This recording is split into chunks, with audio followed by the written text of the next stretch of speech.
आप देख रहे हैं आपका बाजार। मार्केट्स मोरलेस दायरे के अंदर ही अभी भी कामकाज कर रहा है, लेकिन बैंक्स में कुछ बाइंग आई है। यस बैंक, इंडसइंड बैंक दोनों ही अपने नए हाईज के आसपास कामकाज करते हुए, इंडसइंड बैंक रादर अपना नया ऑल टाइम हाई भी बना रहा है, अभी भी डे हाई के आसपास ही कामकाज कर रहा है।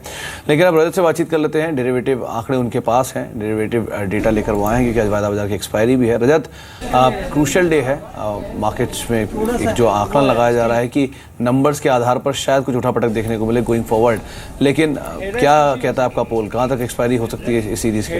लेकिन हकीकत यह है कि इस सीरीज के उच्चतम स्तर के बेहद करीब कामकाज कर रहे हैं और ऊपर से जो ब्रोकर्स पोल हमने किया था उसके बिल्कुल उसकी बीचों बीच रेंज पे 8580 से 8660 इसी बैंड पे ट्रेड कर रहे हैं। तो कहीं ना कहीं जो पोल है, 55% ब्रोकर्स मान रहे थे कि इस रेंज में एक्सपायरी कटेगी, वो सही साबित होता हुआ नजर आया। और ज़्यादातर जानकर अभी तक तो ठीक है, लेकिन अब धीरे धीरे ड्रिफ्ट होकर 8660 के करीब भी पहुंचते हुए नजर आ रहे हैं। तो इसी हिसाब से पोजीशंस एडजस्ट करनी होगी। लेकिन ऑप्शंस राइटर्स का पिछले 2 ट्रेडिंग सेशंस में बोलबाला है। ऊपर से 53% roll over figures already generate हो चुके हैं निफ्टी पे, जो औसत के मुताबिक ही हैं।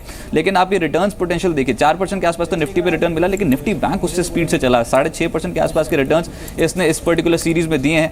और तेजी जो काउंटर स्पेसिफिक बनी इस पूरी सीरीज में, उसमें जेपी एसोसिएट्स, केन इंडिया, पीएफसी 30% से 44% के रिटर्न्स इन स्टॉक्स ने डिलीवर किए। इसके अलावा पीएनबी, वेदांता, बजाज फाइनेंस जैसे स्टॉक्स में 26% से 28% के रिटर्न्स देखने को मिले। इनफैक्ट ये कुछ स्टॉक्स आज भी काफी ज्यादा बजिंग है। मिसाल के तौर पे एशियन पेंट्स और बजाज फाइनेंस दोनों शेयर्स पे ओपन इंटरेस्ट बहुत स्ट्रांगली एक्यूमुलेट हुआ आज। एशियन पेंट्स और दोनों इनफैक्ट स्टॉक्स पे नतीजों का इंपैक्ट है जो प्ले हो रहा है। एशियन पेंट्स पे 9 लाख शेयर्स और बजाज फाइनेंस पे 13% ओपन इंटरेस्ट में इजाफा। इसके अलावा इंडिया सीमेंट्स और बीईएमएल कुछ और स्टॉक्स जो आज के ट्रेड में बहुत एक्टिव होते हुए नजर आ रहे हैं। जी चलिए, शुक्रिया रजत आपका डेरिवेटिव मार्केट का पूरा इंडिकेशन बताने के लिए, और स्टॉक्स भी बताए रजत ने जो कि एक्टिव हैं आज डेरिवेटिव्स में।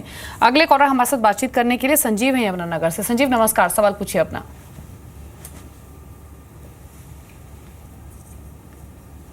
चलिए इनका एसएमएस ले लेते हैं। और क्वेरी है इनके सुजलॉन पर 200 शेयर्स, परचेजिंग प्राइस है 110 का।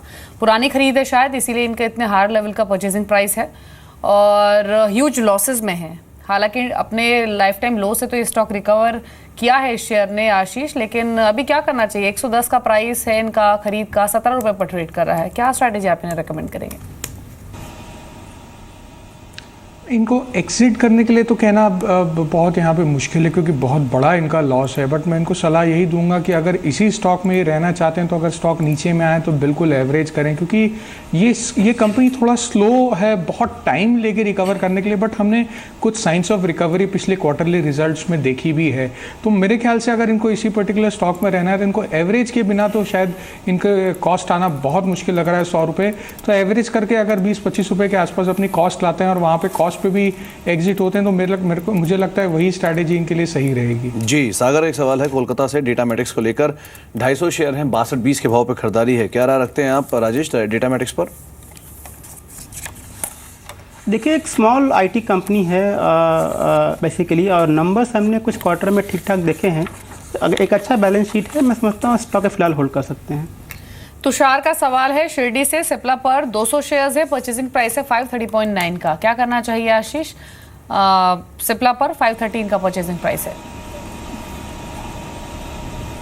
हाँ नहीं, मेरे ख्याल से इनको होल्ड करना चाहिए। मुझे लगता है थोड़ा ट्रैक्शन आ रहा है और इस पर्टिकुलर स्टॉक में हम 5-10% की तेज़ी और एक्सपेक्ट कर सकते हैं जिस तरीके से हमने रिसेंट इसमें मूवमेंट्स देखी। तो इनको अभी तो होल्ड करने की ही सलाह है। जी, तो बने रहने की सलाह दी जा रही है।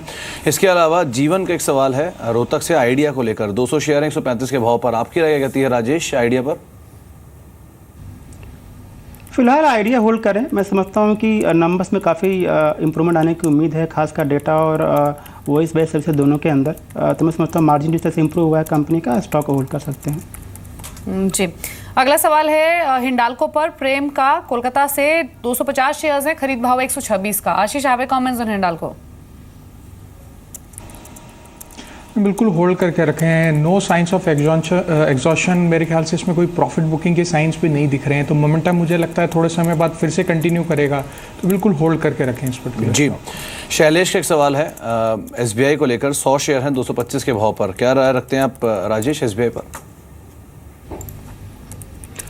एसबीआई मैं कवर नहीं करता तो मेरा कोई व्यू नहीं है। मैं समझता पीएनबी उससे बेहतर ऑप्शन है पीएससी बैंकिंग स्पेस में। जी आशीष, एसबीआई पर आपकी राय क्या होगी?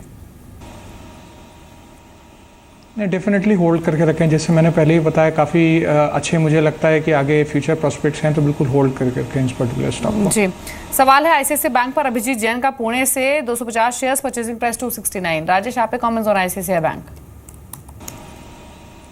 आईसीआईसीआई बैंक होल्ड करने की सलाह है, लेकिन उससे बेहतर private sector bank for example axis bank या येस बैंक है, जो मैं समझता हूँ कि आईसीआईसीआई बैंक फिलहाल तो होल्ड है। मैं समझता हूँ कि ये दो बैंक भी हैं जहाँ पे आप बाय कर सकते हैं।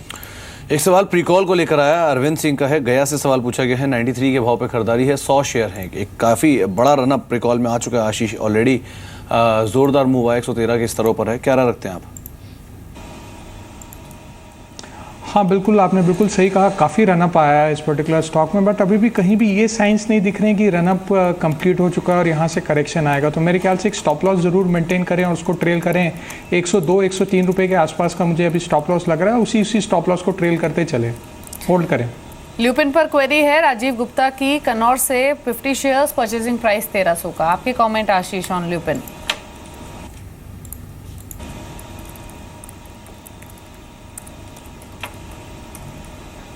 आशीष, आप पे कमेंट्स ल्यूपिन पर। होल्ड करके रखें बिल्कुल ल्यूपिन को। मुझे लगता है कि ये स्टॉक में थोड़ी और तेज़ी की संभावना है, तो बिल्कुल होल्ड करके रखें। जी चलिए, इसके अलावा मंगेश का एक सवाल है, रायपुर से पूछा गया है, टेक सॉल्यूशंस को लेकर। करीब 27 शेयर हैं इनके पास, 187 रुपये के भाव पर खरीदारी है। राजेश, टेक सॉल्यूशंस छोटी आईटी कंपनी है, अगर आप ट्रैक करते हैं तो क्या राय रखते हैं इस पर? जी, स्टॉक को होल्ड कर सकते हैं। आई थिंक मार्जिन काफ़ी अच्छा है कंपनी का, नंबर्स भी पिछले कुछ क्वार्टर में काफ़ी अच्छे देखने को मिले हैं।